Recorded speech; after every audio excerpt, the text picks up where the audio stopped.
Right. Good morning to everyone. Am I maybe a little close? Is that better? Okay. So good morning, and the meeting is called to order. I think we still have a little issue. Maybe that's better. Okay, is that better? All right, the meeting is called to order, and I do want to talk about one thing for an opening remark. Since November, when we had our last committee meeting, a lot of great things have been happening here at MTSU.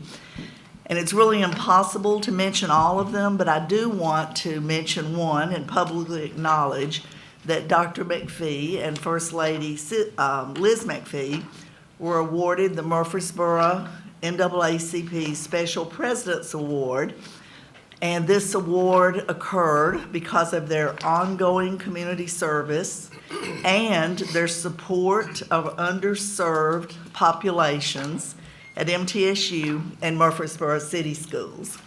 So I know we've talked a lot about that in our committee meeting, and I am just thrilled that he got this honor. And I think we deserve a round of applause. So just thank you, Dr. McPhee, for all you and First Lady Liz McPhee do in that area to help. And it was not only for MTSU, but Murfreesboro City Schools. So thank you. All right, we're going to talk about a lot of other great things going on today in academics and especially in athletics. And so we will begin with roll call. Thank you. James. Trustee Baker? Here. Trustee Boyd? Trustee Cottle? Here. Trustee DeLay? Here. Trustee Freeman? Here. Trustee Jacobs? Here. Trustee Smith? Here. Trustee Carbowiak? Here. Trustee Wright? Here. General Uber? Trustee James? Here. Mr. Massaro? Here. We Okay. have a quorum. Fabulous. So the first agenda item is approval of the minutes, and all of you have the minutes in your materials. Is there a motion to approve the minutes? So moved. Is there a second? Second. James, did you get first motion on that? Who Who made, made the first? who made the Who made first? the motion? Okay, Pete. Pete, okay. Thank you. And JB the second. So any discussion about the minutes? Right. All those in favor say aye. Aye. All those opposed, no. All right, approval of the minutes carries.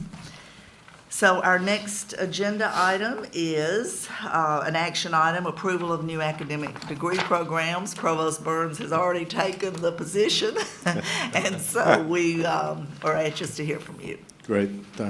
Thank you, Chairman Wright. We're excited today to have two new academic programs for you. Just as a reminder, this is a lengthy process that we go through. Typically takes about 1.5 years from conception and initial study to THEC approval. So with both of these programs, a year or so ago, you gave preliminary approval. You said, go ahead and investigate and develop a proposal, which we have done. Also, as a reminder, THEC requires review throughout that process, and in both cases took the opportunity to bring external reviewers onto campus. And so these things have been thoroughly vetted. Assuming you approve at the board meeting next month, it'll go to THEC, and then we'll start them up in the fall. The first program is a BS in Public Writing and Rhetoric in our Department of English. One of the first things you learn as a professor when you're grading papers is that writing is a skill that is perhaps not fully developed in the population. And I'll refrain from telling you stories about the first set of papers I graded and how I thought, oh my God, why did I pick this line of work? In addition to that, though, although that's important, we know that writing is key to success in college. We also know that there's a big workforce demand for writing. And in the details of the proposal, you'll see testimonies from employers, job data information that shows that in the Nashville area, there are a lot, up to 2,000 at one point when they surveyed, writing-centered positions available. We often think about writing as someone working away on a novel perhaps, or doing other book-length work, but the writing takes many forms, including for the internet and other more modern technologies. We currently have a writing minor, which has about 100 students in it. We think that indicates pretty strong demand for this program. No new faculty will be required to take this program on, and we're confident that it's going to be successful. We have with us this morning 2 professors from the Department of English who have been instrumental in the development of this program, Dr. Eric Detweiler and Dr. Julie Myatt. So welcome. If you ask me anything too hard, I might ask one of them to come up, but they just wanted to come and show their support for this proposal. And I'll be happy to answer any questions, or I can do the second proposal, whatever you I think we'll do the think. second. James, is it okay if we vote on them together, or does it need to be separately? These should be separate. Separate, okay. So we'll ask for a motion and a second, and then we'll have discussion. So is there a motion for the approval of this program? Chairman Smith made the motion. Is there a second? Second. Okay. Chris Korbaliak, the second. And so now, discussion. I actually read the materials, and I was blown away at how many nice notes Yes. or letters were written saying this was a much-needed skill. I see Andy Womack here. I took business letter writing under Ivy Chance and Joe Sawyer, and practically speaking, it helped me way more than my chemistry course did. But so I'm thrilled about. I think this is really going to be good, and I compliment whoever solicited those letters because they're really good. Mr. Chairman, we do have the former chair of the chemistry department here. So we're going to have to upgrade our chemistry. As usual, I've stepped on some toes.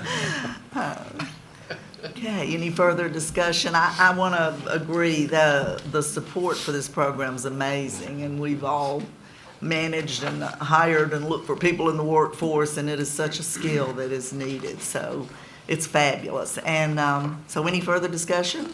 Yeah, I got a couple of questions. Well, first of all, thank you for the program, and I like everybody else. I'm excited about it.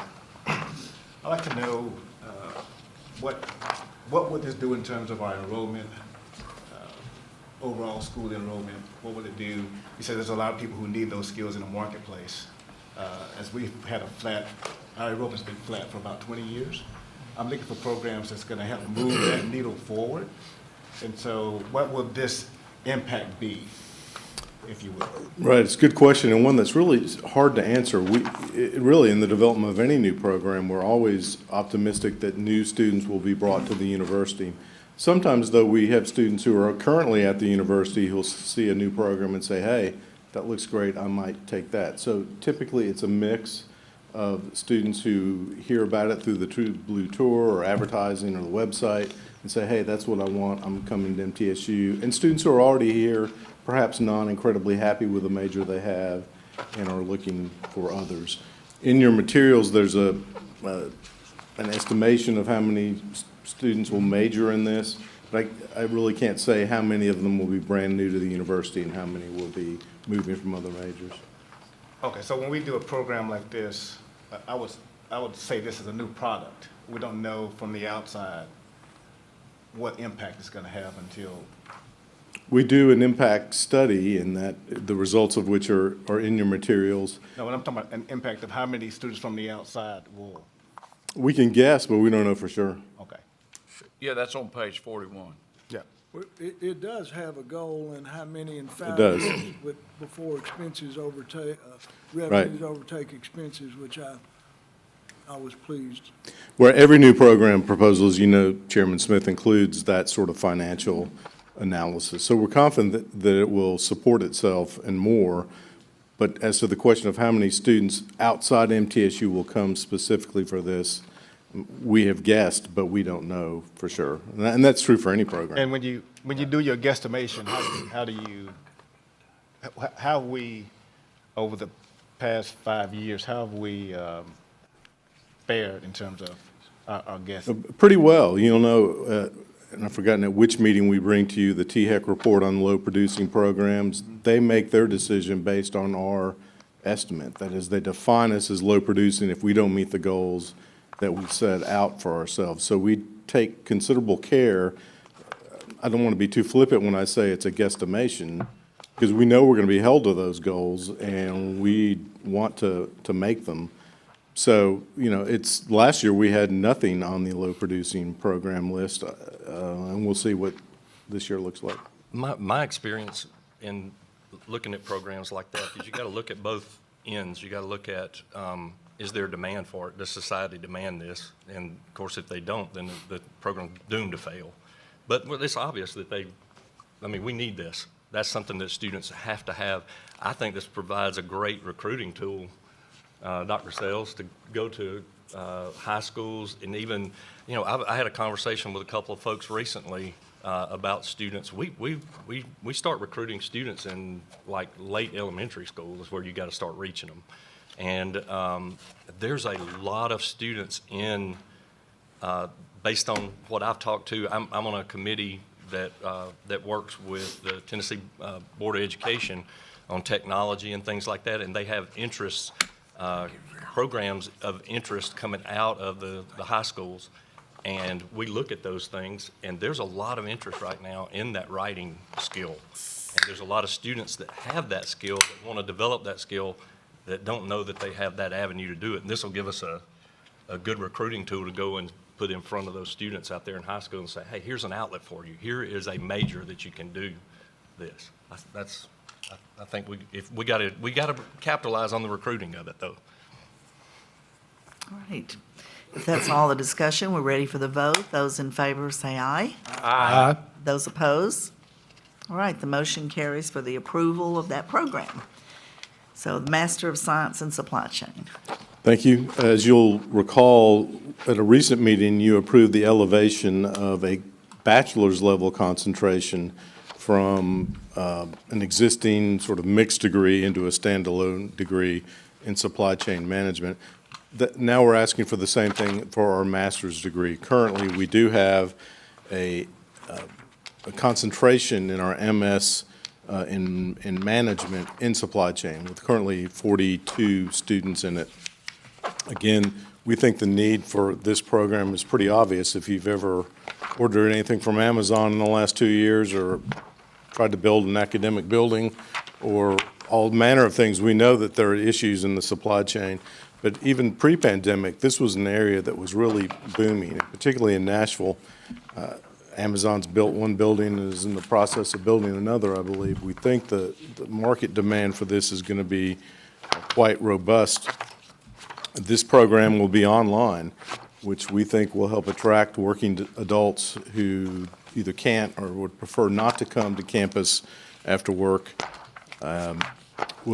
We have many of the courses required for this program already in place. We will develop 3 more to complete the standalone masters.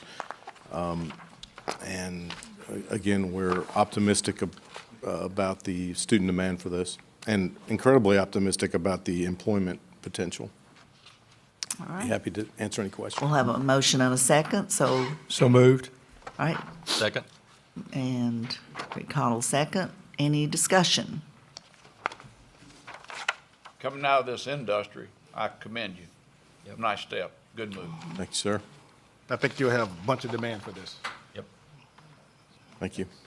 That's, and coming at it from where I teach, the area that I teach in, the area I worked in as well for 30 years, everything is supply chain. A lot of people don't realize that. You know, I'll just give you one example that I'm done. Nike makes nothing, right?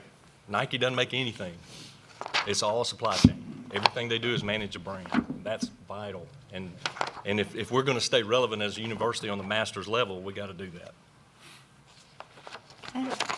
Lots of affirmation on that. So we'll take a vote. All those in favor say aye. Aye. All those opposed, no. All right, that motion carries for approval of the Master of Science in Supply Chain.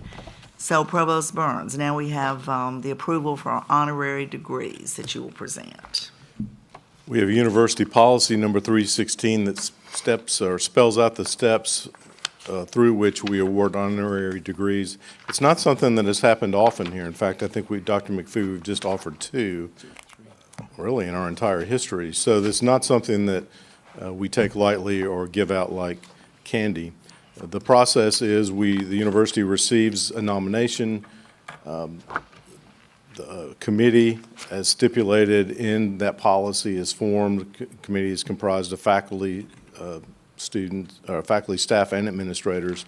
Review the nominations, make a recommendation to President McPhee, and if he approves, then he brings it to the board. And so that's where we are now. The nominations for former Governor Haslam and for the Bahamas Prime Minister, Mr. Davis, have been received.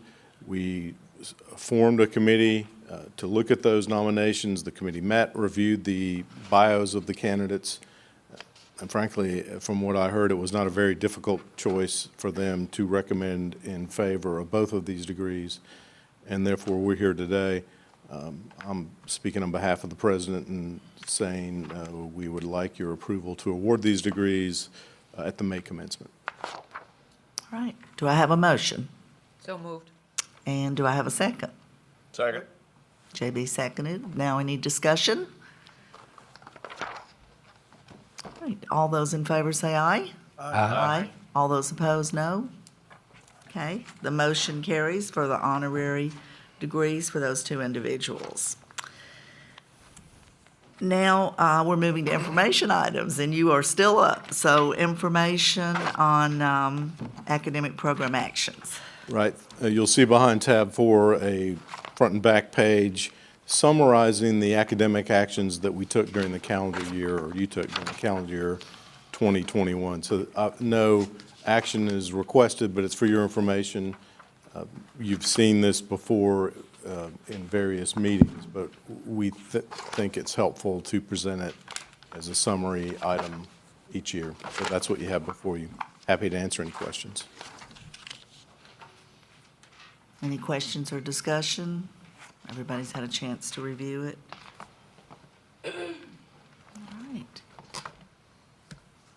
All right, I guess we'll move on to our next agenda item. Thank you, Provost Burns. Thank you. So Deb Sales will present fraternity and sorority life update. And the rest of our items today are information items. I am pleased today to introduce one of the best hires I've made at the university, Leslie Merritt, who came to us 6 years ago in the role of Director of Fraternity and Sorority Life, and she's actually going to do our presentation for us today. Thanks, Leslie.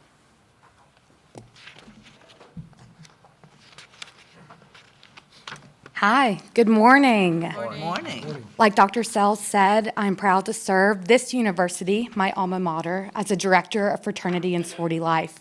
First, I want to thank this board committee for having me here today to deliver a brief update on fraternity and sorority life. To start, I wanted to provide this committee with some national research and trends related to fraternity and sorority life. In the past 2 years, 2 significant research studies were published focused on outcomes of membership within sororities and fraternities. Both studies provided several positive data points for FSL practitioners regarding college engagement, learning gains, and college satisfaction, all good things. The Gallup study took their research one step further and looked at FSL alumni, and found that fraternity and sorority alumni reported greater scores in the scale of well-being and a higher emotional attachment to their alma mater than their unaffiliated peers. This is good news for us. This means that our alumni are more likely to give back to the university in funds and time. Also, they're more likely to be out in our community being a positive spokesperson for this very university. A few national trends I want to present. Like we all know, college enrollment numbers fluctuate year to year. There's a direct impact on our fraternity and sorority life membership numbers due to college enrollment fluctuations. Another trend is that in the summer of 2020, a grassroots effort known as Abolish Greek Life spread across more than 50 college campuses, mainly your highly selective institutions. The movement aimed to rid campuses of interfraternity council and college Panhellenic chapters because students believed that these students and these groups perpetuated systems and campus norms that created harmful environments for students. We did not see this movement on MTSU's campus. Unfortunately, hazing continues within FSL. In 2021, the field of fraternity and sorority life saw the deaths of 3 undergraduate men nationwide that were linked to their fraternity's joining process. The research studies cited in the previous slide also highlight that FSL members are more likely to engage in high-risk behaviors, mainly alcohol consumption, than their unaffiliated peers. On a more positive note, national organizations are changing their policies to make membership in their chapters more accessible and inclusive. For instance, many college Panhellenic chapters have done away with their legacy policies and the requirement to have recommendation letters. Here at MTSU, I want you to know that our community is doing well. Like all students, they are still reeling and coping with attending college during a worldwide pandemic. But our members are resilient, and they're still providing members a worthwhile experience. Throughout 2020 and 2021, I was inspired by our members and our chapters as they put on programming, both virtual and socially distanced, supported one another during a very hard time, and continued to invite new members to join. Today at MTSU, we have 24 chapters on campus. These are comprised of 11 men's groups within the Interfraternity Council, 7 within the National Panhellenic Council, also referred to as the Divine Nine, representing our historically Black fraternities and sororities, and 6 within the College Panhellenic, comprised of 6 women's groups. We continue to base our programming and membership around our shared fraternal values. I did want to take just a brief moment to discuss some of our challenges at MTSU. We continue to recognize that our students have a great deal of competing priorities for their time and funds while at MTSU. We have also seen that students entering MTSU have more college credits due to dual enrollment and transfer credit. Well, that's a good thing. It also means that we have less time to retain our members in their groups, and therefore that impacts our overall membership numbers. On a personal note, the newest class of members who joined post-COVID seem more willing to engage in high-risk behaviors. Personally, I believe that this stems from not experiencing the key transitional and developmental events between high school and college during a pandemic. For us, this means we've provided more education based in risk management, hazing, and mental health resources. On the flip side to education, we have also increased our accountability measures for the men and women who still decide to make poor choices. After 6 years of not losing a single chapter due to hazing or risk management related reason, yesterday, the Office of Student Conduct wrapped up an investigation against Kappa Sigma fraternity, who had credible allegations of gross hazing and alcohol abuse reported to my office by some very brave members. While I'm disappointed and honestly disgusted by this chapter's alleged behaviors, I am thankful that we have members in our community, and due to the education they received, who knew what they saw was wrong and came forward. I'm thankful for our office's partnership with Student Conduct and fully support charges and sanctioning, including the expulsion of the group from MTSU's campus. Our message is clear. If you cannot provide a safe and worthwhile membership experience, you will not be welcome on MTSU's campus. As I mentioned earlier, we are challenged by fluctuating enrollment numbers, and this has a direct impact on our chapter sizes and ability to fill our campus houses. However, I do want to highlight our successes. Even with these challenges, Our community continues to do great things and embody the spirit of True Blue. You can find this chart, there's a chart with membership numbers, towards the back of your packet. First, we saw a 16% increase in membership numbers between fall 2015 and fall 2019, prior to the pandemic. This can be credited to some strong recruitment and retention efforts, as well as welcoming back old chapters to campus. Although our numbers have declined since the fall of 2019, we have held on to some strong gains in percentage of students since then. This past December, we were able to see a momentous project come to fruition with the installation of 10 bronze plaques on the Student Union Commons. These plaques represent each of the Divine Nine NPHC chapters, with the 10th plaque representing the entire council. For members of our historically Black fraternities and sororities, this project has created a heightened sense of belonging and recognized their work to help students of color at MTSU feel supported. We hosted a dedication in February where we welcomed back alumni and charter members who joined their chapter at MTSU over 50 years ago. The next chart refers to the grade point average of fraternity and sorority life. You can find this chart toward the back of your slide as well. We continue to succeed academically, especially with regard to our women's groups outpacing their unaffiliated peers with regards to academics. Typically, our men do the same. Unfortunately, this last semester, the all fraternity GPA dipped slightly below the all men's GPA, which in turn brought our all FSL GPA below the all student GPA.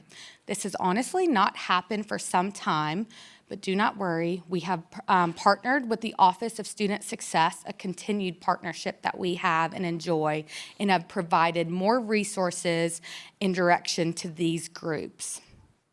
In 2021, we also placed an intentional focus on increased education around topics of diversity, equity, and inclusion. The councils each signed a contract for all members to participate in virtual learning modules, and each council hosted a speaker with regard to these topic areas. Additionally, through our True Blue accreditation program, each chapter has also put a greater focus on inclusivity and diversity within their individual chapter programming.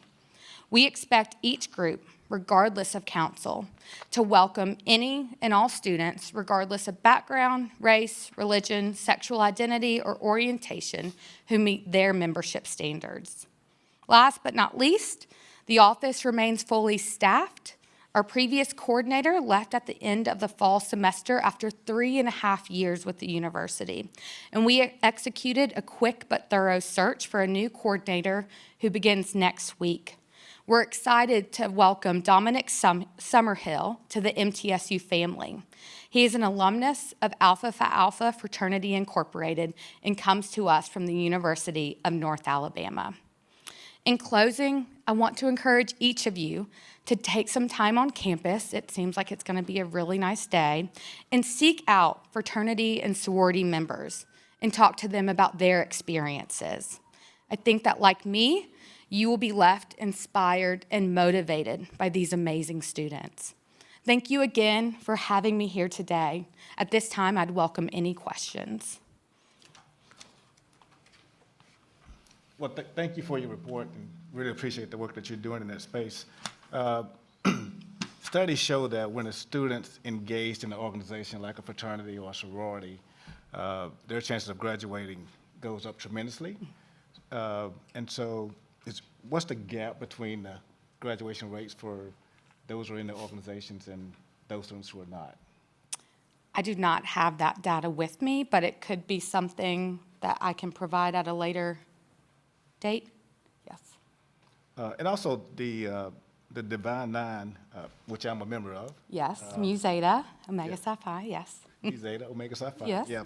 It was hugely helpful in me graduating from Middle Tennessee State University because it created that family feel, and I felt connected to the university.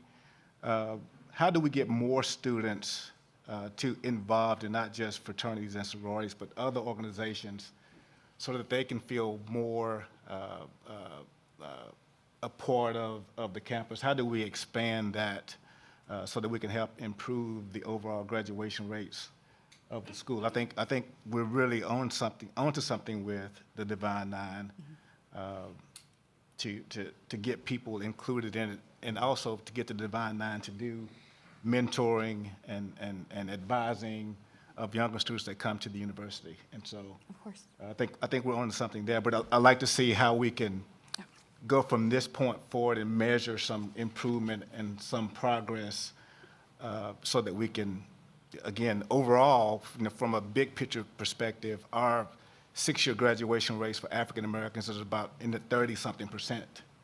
And I'm trying to figure out, every time I come to a board meeting, I'm trying to figure out, just like the program you talked about earlier, Dr. Burns, I'm trying to figure out how do all these little things come together to make this university better and to improve our graduation rates for all students on this campus. So since we're talking a little outside of Greek life, I thought I'd jump up and Thank you. help Leslie, since we've broadened the discussion. We agree, and we want every one of our students to get connected into a meaningful student organization, as well as a meaningful relationship with at least one faculty member, staff member, and so on at the institution. Several years ago, we reorganized the part of the university that Greek Life reports into what we call the Center for Student Involvement and Leadership, CECL. Student organizations report in there: Fraternity and Sorority Life, our Intercultural and Diversity Affairs Center, the June Anderson Center for Women and Non-Traditional Students, and I'm missing somebody, Student Government, all report in through CECL, and they're able to now coordinate all of their efforts so that things like, there's an annual program in the spring that is usually put on by the June Anderson Women's Center called Walk a Mile in Her Shoes. Mm-hmm. It's a sexual violence program. And it's partnered very closely now with Greek Life. Some of our fraternity members are big proponents of that. There's just able to be a lot of cross-pollination amongst those programs now. We also implemented several years back a program we call Connection Point. And as a part of freshman orientation, and about 90% of our incoming freshmen go through that customs orientation program, we present to them an expectation from the university that they will all participate in what we call the Connection Point program, which is a calendar of events designed to try to connect students into various student organizations and activities on campus. And because they're freshmen and don't know any better, I'm able to tell them, you are required to attend 6 events by September 6th. And it's much later after September 6th. I figure out I don't have any real way to hold them to that. But it does mean that we get a lot of participation from our students in attending these Connection Point programs. There is a way in which we can register their attendance at those events so that we can then begin to see who is not attending anything. And there's a plan within the CECL organization that they then reach out to students who are showing up on our data dashboard that they have not registered at any of the events. And so then they get a text or an email or a call from one of our staff saying, hey, we see that you haven't connected in anywhere yet. Can we help you with that? And that has grown from a fall semester program to now we do the Connection Point program in both the fall and the spring. So we would not disagree with you. We think that student involvement and connecting in is one of the key ways in which students build that affinity to the university, and it's that affinity that carries them through the tough times. And we've had some success, I think, in helping to create that culture of involvement for our incoming students. Deb, you might want to also speak about the button program that has been so successfully implemented by the university that connects our students to get involved. That darn button program. So 8 or 9 years ago, one of my staff came to me and said that she had been shopping at JCPenney's at Christmas time, and they were giving away these little 1-inch buttons for the various departments at JCPenney. And she said, we should do that and give away these little buttons for our student involvement activities. And I said, that is the dumbest idea I have ever heard. I think that's a horrible idea. That would never go over. Students don't care about a button. Well, I was wrong. And so now as a part of Connection Point, there's every year a signature button collection, and there's a button for each activity. So the students are able to collect those buttons by attending a football game, a different button by attending a student affairs program, a different button by attending the student organization fair. We've gotten to where they so expect buttons that if they go to an event that's not coordinated through us and there's no button, we hear about that. You're like, why, I went and I didn't get a button. They put them on their backpacks. We see big burly football players with their backpack, and it's got all these little buttons on it from things that they went to. It's kind of a goofy deal. The president has a specially designed president's button, and students can only get that if they go directly to the president and ask him for his button. I've had to be a delivery girl for those buttons sometimes because he doesn't always have them in his pocket, as he should. But it has been this kind of goofy thing that they love. And that does drive, I think, again, some students into these activities. If they get going with that, then I'll hear on the Facebook pages, well, I hear there's this program, will there be a button? So we generally have buttons available. Yes, and I think we always can, and I know your staff has done a great job of adding additional programs. But in addition to that, departments and colleges have programs that engage students. I know all of our colleges, business, basic and applied sciences. And every year, in fact, this coming Thursday, I'll be hosting a group of students in the president's residence for pizza. This is every semester in coordination with the Student Government Association. I have them over to the president's residence, a social, and I spoke with the SGA president yesterday, and I think there's 45 or 60 students that are going to be showing up at my home this coming Thursday at 4 o'clock. So all of you are invited to put on your shorts. It's supposed to be a beautiful day, and come and join us. So yes, we are aware and understand that the importance of student involvement and engagement, and I think our staff have done a good job. You're always looking for additional ways to include students in various activities to improve their performance on our campus. Thank you.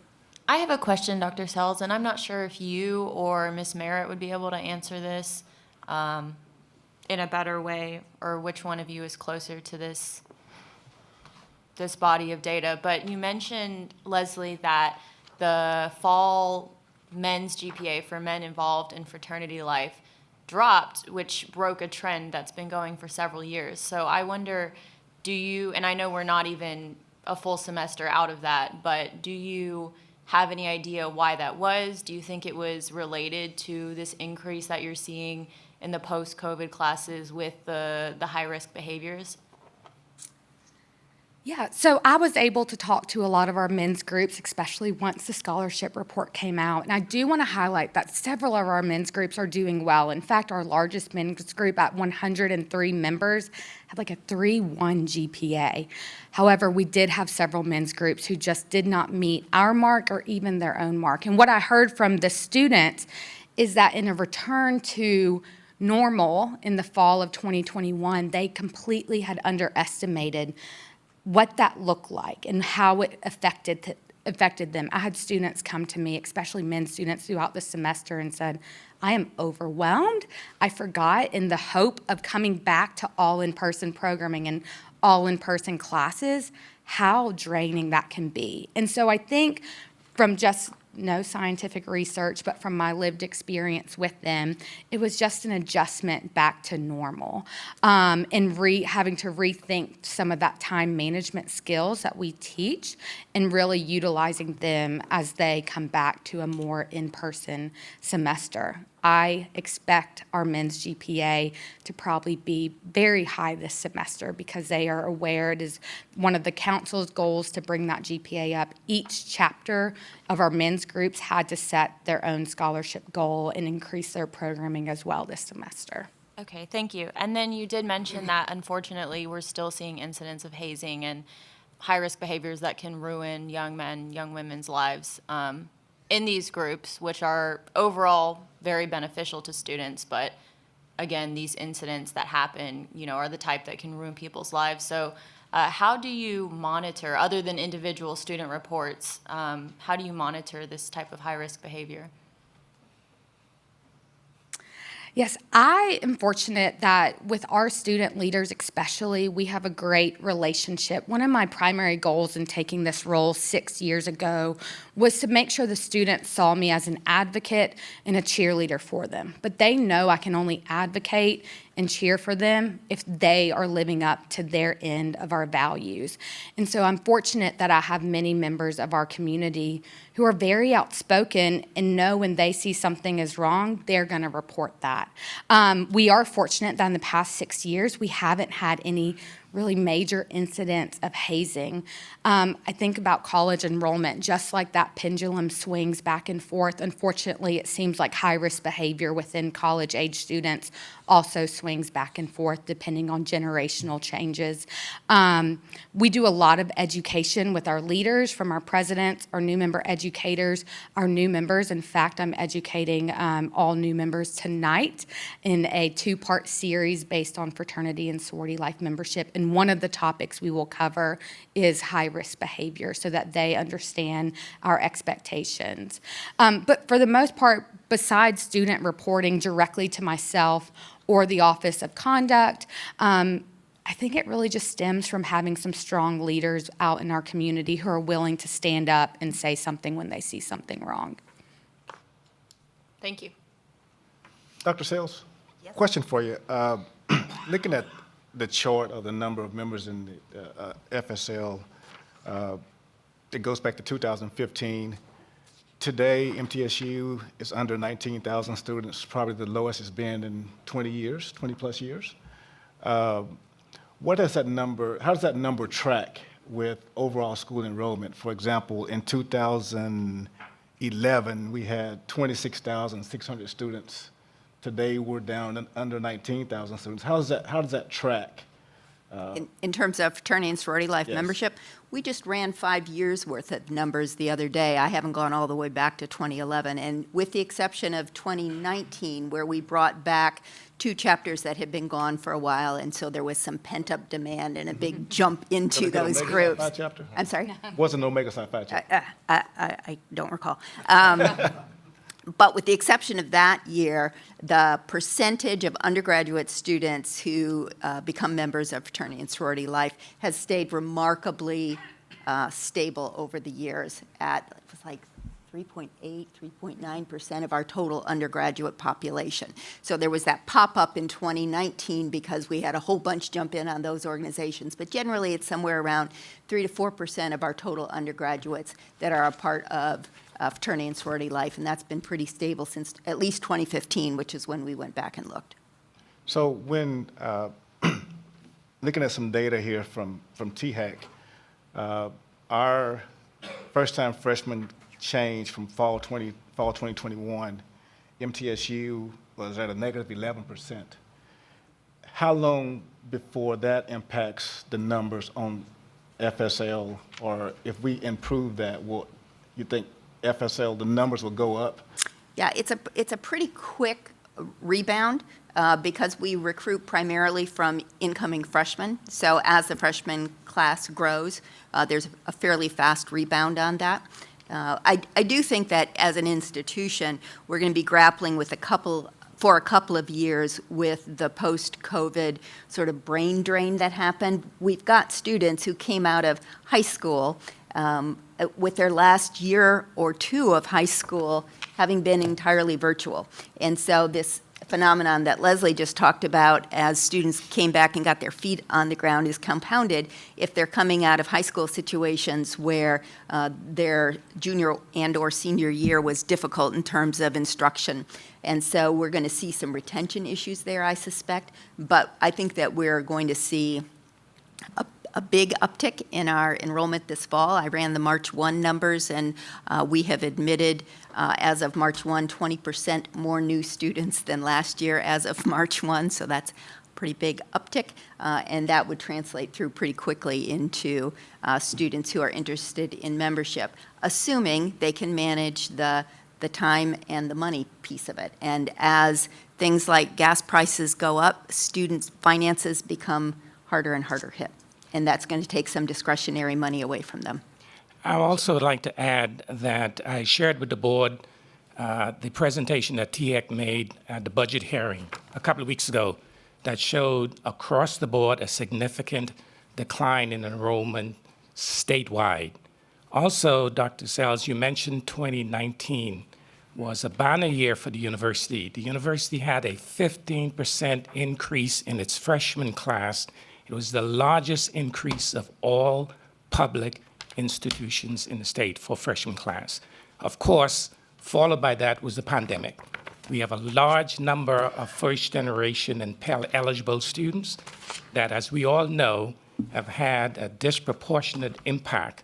And so what we're seeing now, hopefully post-pandemic, as Dr. Sells indicated, a significant increase in interest in the university, not only in applications, but admissions of our students. So we expect a rebound. Dr. McPhee, to that point, first-time freshman change fall 2020 to fall 2021. This is for you as well, Dr. Sells. And I'm just asking this question to see if there's some communications we're having with other universities, because looking at the first-time freshman change fall 2021, MTSU is at the bottom. Actually, we're double the decline. The closest one to us is UTC. MTSU's decline was 11%. So when you say the 20% freshman class improvement, is that from this 11% decline, which was the bottom of the state? We're looking at a 20% improvement over last March at this time. And my understanding from the folks that I talked to at the other institutions is that most of them had their freshman enrollment hit the year prior to the numbers you're looking at. So we held out in the year prior, and then we took our hit after they had taken their hit the year before that. So if you went back another year, I think you'd see those numbers looking very different. Okay. All right. Leslie, Dr. Sells, this has been a great presentation. Thank you so much, and fabulous information for all of us. And we will move on now to Athletics Build Blue project update. Chris Massaro, I have a feeling there's going to be great other things to talk about during this information.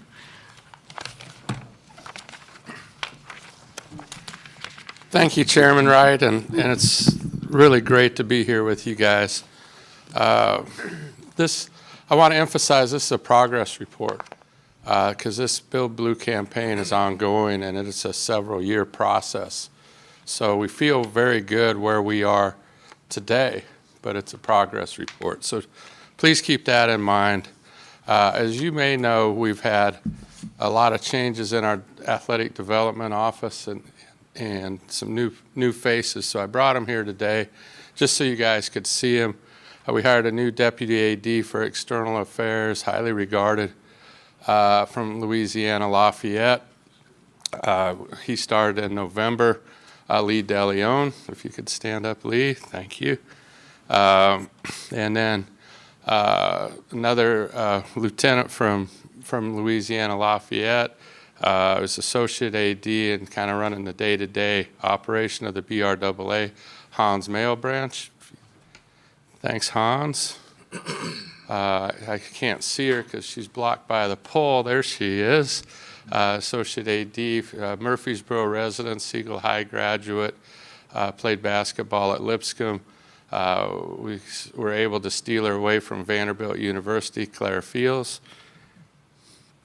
Robert Sampson, we hired him from Eastern Kentucky. I got a lot of great background, and we'll ignore the year or two that he spent at Western Kentucky. But he's been a great addition to us as well. And then I think a pretty familiar face to some of us around the university and around Murfreesboro. We were able to hire her from the United Way, Leanne Bruton. And that's our development staff. And they've really started, most of them started in early February. And we've seen remarkable progress and energy from these individuals and really kind of spearheaded from Lee and kind of his good work thus far. to kind of get into the finances of this, that we started in absence of really of a great of a staff. That David Blackburn had retired, and a couple of people had left our BRAA for other opportunities. They're all kind of unrelated, but we didn't have a whole lot of manpower in our development office, and so we had two individuals really step forward and kind of lead our community campaign. And so I'd like to ask Andy Womack and Drew Shea if you guys could come to the, oh, there you are right there. If you could come to the podium and kind of deliver kind of the good news of where we are financially. Thank you, Chris. It's a pleasure to be here before the Board of Trustees. Drew asked me to be the spokesman for us this morning, but Drew is on the faculty in the athletic department and has been a tremendous resource during this campaign in dealing with the campus and kind of been the liaison for Chris on our campaign. When we originally decided to launch this campaign, we made a decision to put some teams together of volunteers, particularly looking at the membership of our Blue Raider Athletic Association for people who had good giving records. And I want to say who they are, because they are the ones who have done the grunt work. General Huber, they're my soldiers on the ground. Amy Ayer, Megan Flippin, Mike Gaines, Wayne Gross, Richard Lewis, Larry Miller, Mike Terry, Chip Walters, and Dana Womack. And we've been very fortunate, and are we going to give them the numbers on the screen, or have you got? They've got, okay. There it is. Okay. As you can see, we've had a Bill Blue campaign at the same time that Jimmy Borendame had already somewhat started a tennis campaign for his new outdoor facilities. Golf and softball had both had campaigns that had been completed. These were primarily, I think, done by the coaches themselves. I know particularly in golf and tennis that those two coaches have been very involved in the fundraising because they have a lower segment of prospects, and they have the best associations with those prospects. But on the, as you can see from the Bill Blue campaign, we have currently actually received in cash over $6.5 million. In outstanding pledges, we have over $2.8 million, and then in verbal commitments, we have over $1.5 million. So we have a total, and we started this campaign September 1 of last year. We have a total just in the Bill Blue campaign of over $10,900,000 in total commitments. During that same period of time, some of our work has trickled into the tennis campaign, and some of the calls we've made have actually generated dollars for the tennis campaign too. So Jimmy and the tennis outdoor facility has already reached a level of over $3.9 million in commitments, and they have let's see, they have over $1,700,000 in cash of those commitments, plus they have $1.5 million that was received due to the demolition of some tennis courts when they expanded Middle Tennessee Boulevard. So that's what, so actually they have $3.2 million in their capital campaign in cash. But this gives us a total overall at the current time of over $14,900,000 in cash and commitments.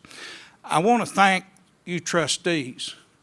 The trustees have been a core part of some of the contributions to this campaign, and I want to thank those of you who have participated not only as a trustee here at your meetings, but also personally in contributing to the campaign. I want to thank you for that. Our next slide, if we can get to it. We, all fundraisers, put pyramids together of where donations should fall, typically to reach an objective. So this is the categories that we came up with. So I want you to see here how many of the larger donations we have secured versus what our goal was. And you can see that at the top, we have been very strong to date in reaching the upper goals, 250,000 or more contributions. I've just been surprised at the success we've had early in getting donations of that level. Our biggest task going forward is we still have some of those prospects that we're working. We're still working large donors. However, now that we have this staff in place, and I'm excited about this new staff, we feel now we can start more of a grassroots campaign, and at the same time we're going after some major donors on a selective basis, we could start a broader campaign. At current, we have, as you can see down there, the 10,000 to 25,000 gifts are at 21, and the total gifts of 10,000 or more are 60. In addition to that, we have over 104 other donations that range anywhere from $5 to $9,500. So that is the area where because of the lack of staff in the Blue Raider Athletic Association, we could not work. We had to concentrate on people that we felt could give a 5-figure or better donation. So that's the reason you see us being a little top-heavy, I think, on our pyramid, but that's a good thing.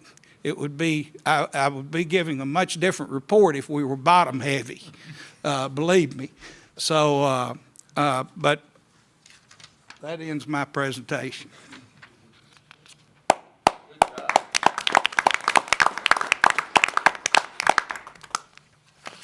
Thanks. I will point out that the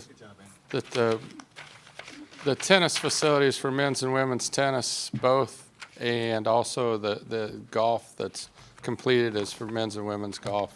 So this is really hitting all aspects of our department.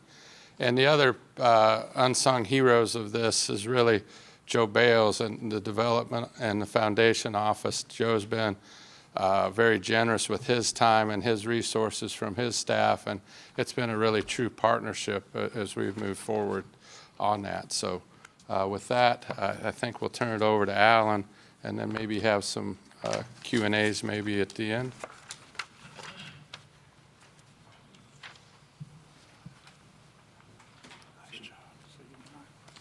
Good morning.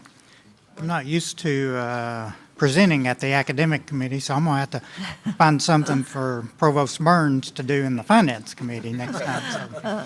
No, it's okay. Well, my presentation is going to be very brief because I'm going to do an introduction more than anything. I'm going to go ahead and ask Bill Waits to start making his way up here. But our intent is on this project is to disclose 2 additional projects in July to the state. We will bring those to the board at the committee meeting, finance committee meeting in May.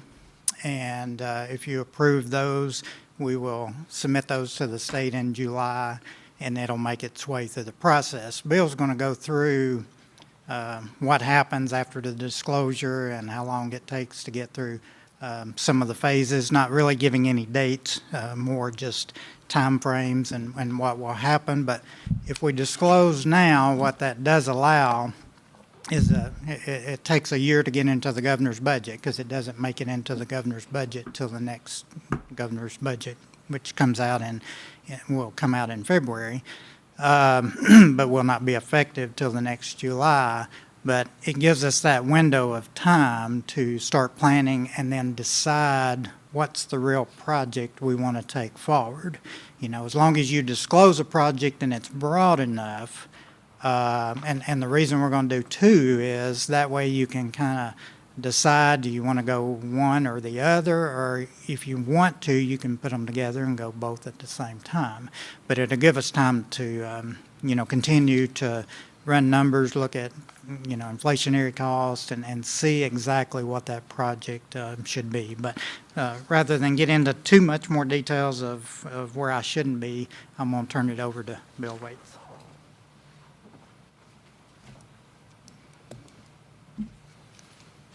Thanks, Alan, and good morning, Board. Just a quick recap about the capital disclosure process. And this is driven through Tennessee Higher Education Commission Policy F4.0. And its requirements are that any capital improvement project that's in excess of $100,000 and any capital maintenance project that's above $500,000 requires a capital disclosure to THEC. And then also at the same time, any project with TSSBA bonds also requires capital disclosure. And if it has bonds, then the requirement is that it must be submitted as part of the capital budget request. So certainly, we're talking about this athletics project. It is above those thresholds and includes TSSBA funds. So as part of that, like Alan mentioned, we plan to do a two-phase or a phase 2 and 3 disclosure that will be included in our submission to THEC this July. That disclosure, once we submit it, it takes a year for that to become active. So that disclosure will become active the following July, and that will be July 2023. And what the disclosures do is that's a prerequisite for building commission project approval. So when we want to start a project, that's what they're going to know is it disclosed to THEC and all that sort of thing. So the disclosure is not a project request. It's more or less our intent to submit a project. And it does allow for us to go to the building commission and get that project approval. Like Alan mentioned, we do want to do a phase 2 and phase 3 submittal as part of this year's capital budget. That's FY 23-24 budget. And like he mentioned, that will give us some flexibility. We can do one of those. We can go forward in July 23 with one of those projects. We have funding available. If we're more successful and really get a windfall of funding, we could package those disclosures together into one project and bring that forward at that time. And that's a little bit kind of how that works. Certainly the most important thing is it's a prerequisite for building commission or project approval. Any questions you all may have about the disclosure process or the project approval process in general? Certainly be glad to entertain those part of the discussion. Yeah, my question is, won't be for you, my question will be for Dr. McPhee. Outstanding project. It looks really, really good. I always go back to, as a trustee, I always go back to 3 things: enrollment, retention, and graduation rates. We have numerous we got a $100 million project, athletics. Is that correct, Dr. McPhee? That is correct. We got a multi-million-dollar concrete facility, concrete management building being built. Over the past 20 years, we've done $1.2 billion worth of construction. And over that period of time, we've had 0 enrollment growth. That is not correct. In 2001, we had 20,000 students. And today, we have under 19,000 students. And with all due but respect, my question is, Doc. Our enrollment, just for the record, is 20,875 today. For this today. According to the MTSU site. But anyway, my question to you is, how do we decide where to invest in terms of buildings and people? Over the past 11 years, we've purged 13,000 students because they can pay a portion of their tuition. Of those 13,000 students, about 4,000, a little over 4,000 of those students were African Americans. Of the 4,000 African Americans that were purged, half of them were poor. So my question is, what's the strategy in terms of building and investing resources in buildings and investing resources in keeping students here? Now, Doc, you say there's 20,800 students. According to our website, it says 19,800, but that could be wrong. But still, the point is, at one point, we had almost 27,000 students, and today we don't, but we're still building more buildings. And so as a business person, my question always is, if we're gonna build a facility, is it gonna improve the revenue of the business? We're gonna add employees. We seem to be on a building spree, which is fine. But I'm trying to figure out what the strategy is as it relates to how are these buildings going to improve enrollment? How are they going to improve retention? And how are they going to improve graduation rates? What's the connection? Because otherwise, we're just building buildings to build buildings. May I respond? Sure. The 19,000 you're referring to, if you look closely, you're not including our graduate enrollment. Our total enrollment is 20,857.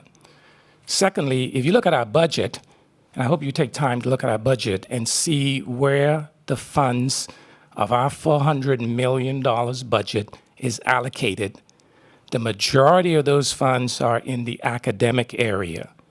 You look at the facilities that the university has built, our construction management building, that enrollment has exploded. There are 7 jobs available for each graduate.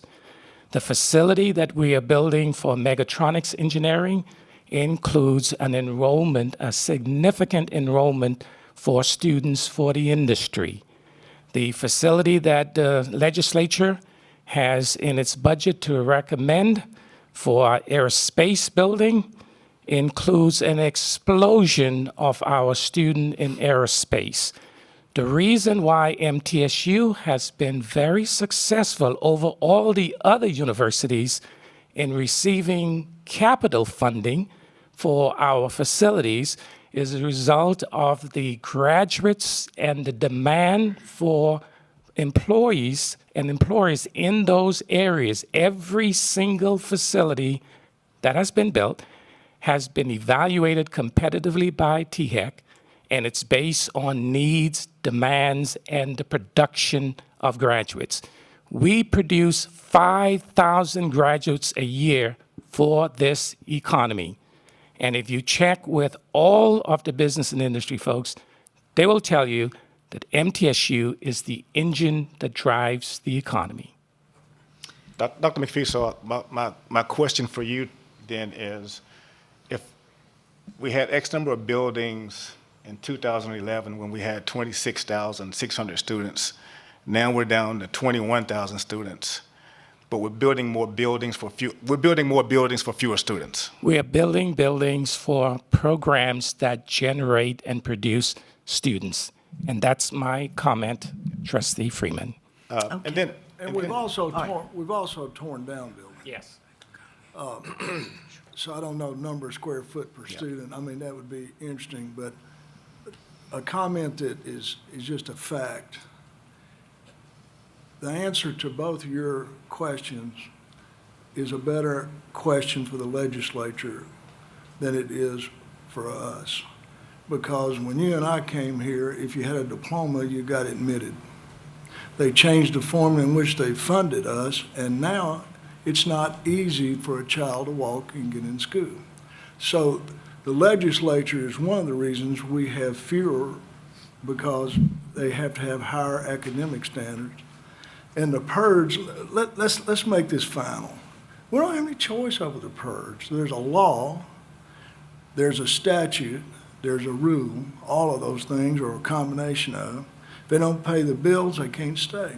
Every university, state university in Tennessee has the same rule. We have no choice, have zero choice. So I don't think we should spend any more time. If you have a problem with purge, which we all do, we're all heartbroken when somebody can't stay. But that's not our choice. It's not something. But you can influence, with all your influence, you can influence the state legislature to change that, how they pay for it and how we issue a W-2, or, that's a different story, but the purge is concerning, but is not an issue in which this board has any control over. Mr. Zero. Chairman, And the Mr. Chairman, And Madam Chair, I sent the board yesterday a document outlining the purge, the facts of the purge.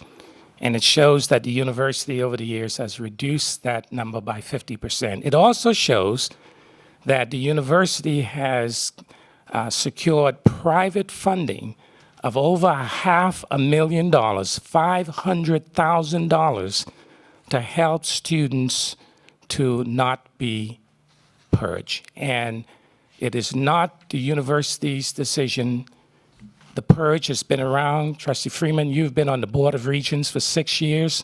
This has always been the case. You are aware of the process. You're aware of the law. You're aware of TEC policies. We are following the policy. The document, I wish you have had the opportunity to read this document because it lays out the facts of the purge. We would certainly love to have every single student stay on this campus and provide financial support. The university has made significant efforts over the years in changing policies, raising significant financial dollars to help reduce that list. Dr. McPhee, I did read the material that you sent to me yesterday, and still we purged 13,000 students. Now, we say we don't have any control over the purge. Since I learned about purging at MTSU, I went to two business friends of mine, and we've already raised $250,000. Fantastic, but I don't Let me think finish. I don't think that's part of We this have discussion. really, we're on the topic of the Build Blue now, and we have two other people that would like to also have some input. I would like to ask him Okay. to go ahead and hear Thank you. Mr. Wade's report about the bill.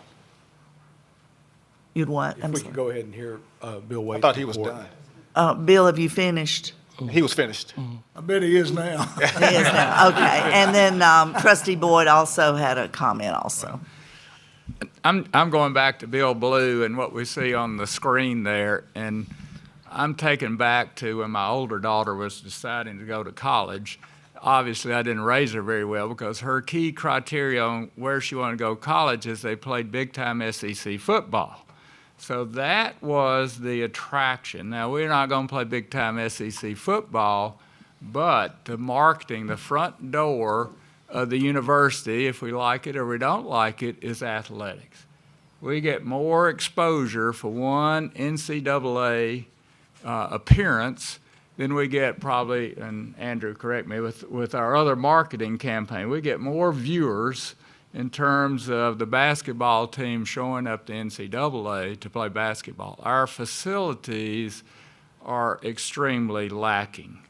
We're fortunate to be as good as we are, and we've been very good, but our facilities compared to, not the SEC, don't get me wrong, I'm comparing to our competition. Go into Tennessee Tech's arena, they've got leather chair back, cushion seats, a big new high-def video board in the middle of the facility. You go to Liberty, who's coming into our conference, who's spent millions of dollars in their facilities, and this is who we're competing for students, not athletes, but for students. When they see these programs on TV, they have a desire, hey, that looks like a great school. I want to consider it. So we get into the running. So again, this is catch-up, what we're doing with Bill Blue. This isn't taking us forward. This is catching up with competition with people we don't even probably consider competition, that we're behind.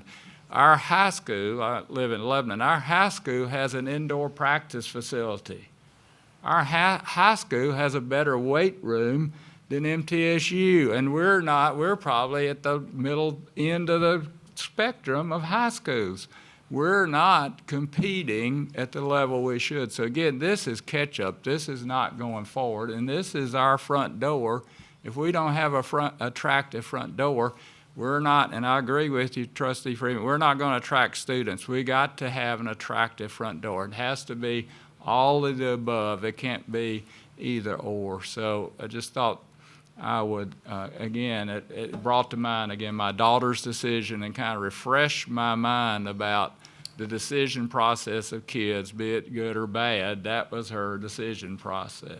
I'd like to make a comment about the academic building. And we've got a great staff. I mean, just working here at the university, there's a wonderful staff over there that are looking at things like enrollment.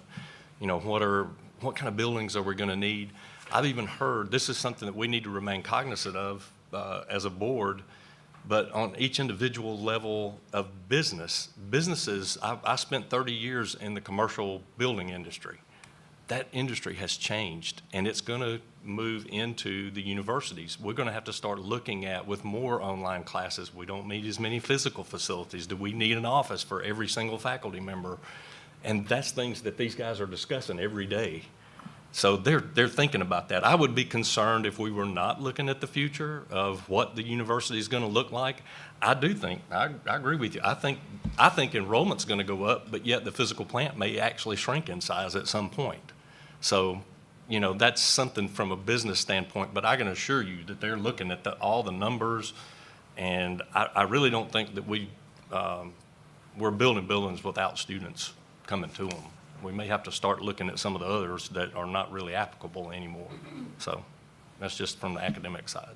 Okay, well, thank you for all those comments. And we have one more, and thank you to everyone who's worked on this Build Blue project. Andy, Drew, Joe, Chris, everybody with their leadership. What a successful project, so thank you.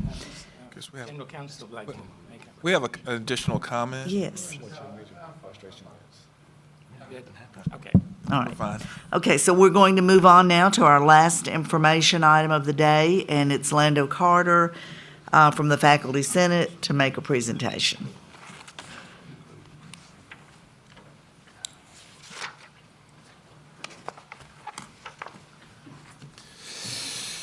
Thank you, President McPhee, Chairman Smith, Trustee Wright, fellow trustees, for giving us some time to present a matter of concern to the Faculty Senate.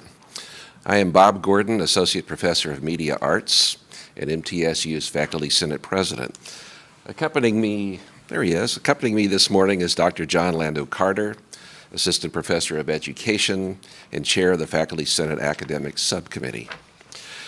Lately, there has been a lot of public debate and increasing news coverage of educational curriculum, both in K through 12 and in higher ed. Recently, several state governments have made efforts to change and limit what is taught and how it is taught, a matter of great concern to educators everywhere. These efforts have a direct effect on both academic freedom and academic responsibility, concepts which our faculty hold dear. The MTSU Faculty Senate would like to offer a statement. In light of current discussions in the state of Tennessee regarding academic freedom, the Faculty Senate of Middle Tennessee State University affirms MTSU Policy 201, Academic Freedom and Responsibility, as approved by the MTSU Board of Trustees on June 5th, 2017. The Senate requests the Board to continue to affirm Policy 201 and to support Dr. McPhee and his administration as they represent and advocate for the faculty with the state government and state education agencies. You've been provided on tab 7 some documents which include our Senate statement, MTSU Policy 201, and copies of the 2014 the report of the Committee on Freedom of Expression from the University of Chicago. Included is a list of 83 U.S. universities which support this Chicago statement or one similar to it. MTSU is one of the listed universities. Dr. Carter has some more information for you.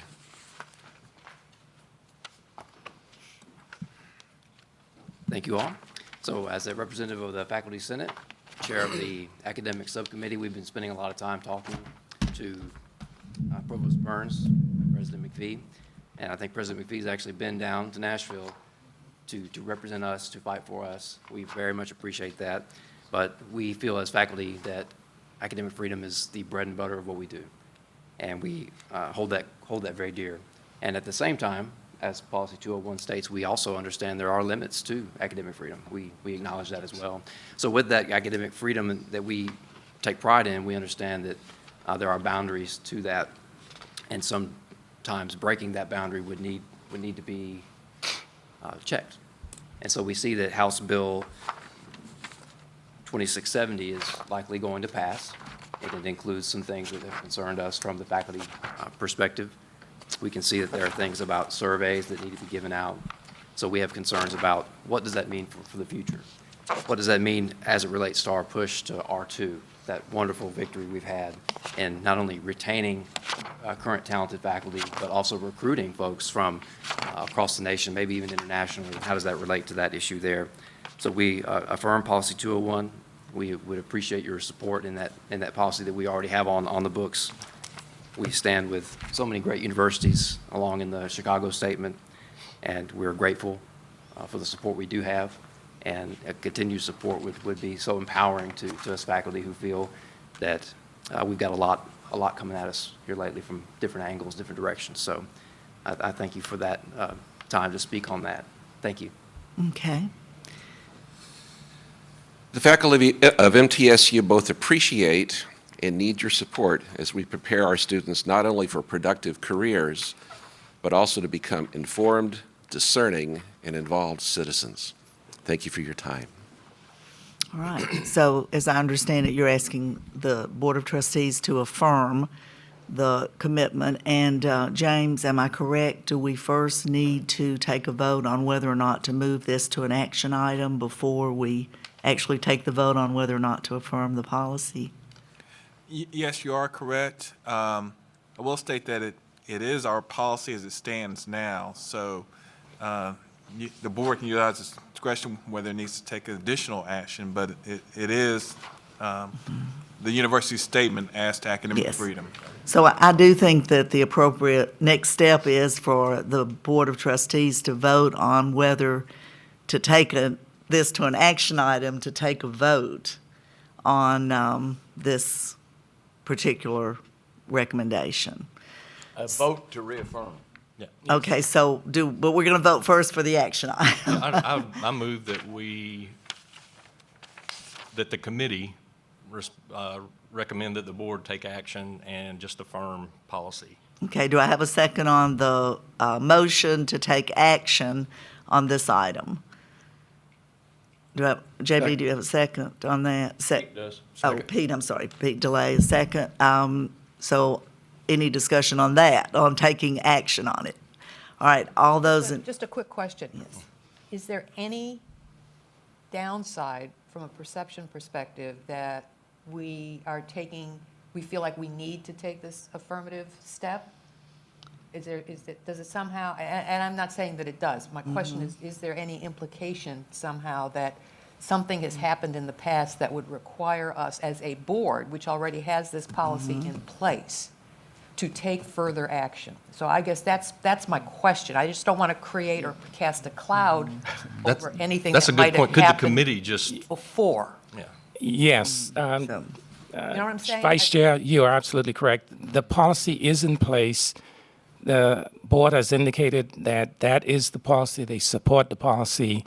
And I don't think there is really a need to take any action. If we did not have a policy in place. Then clearly. And yes, and there were concerns about our existing policy, I would say yes. But my advice is we've heard from the Faculty Senate. We affirmed that it's a policy, and I don't think there's actually any need for action. So we have the motion and a second. Any further discussion?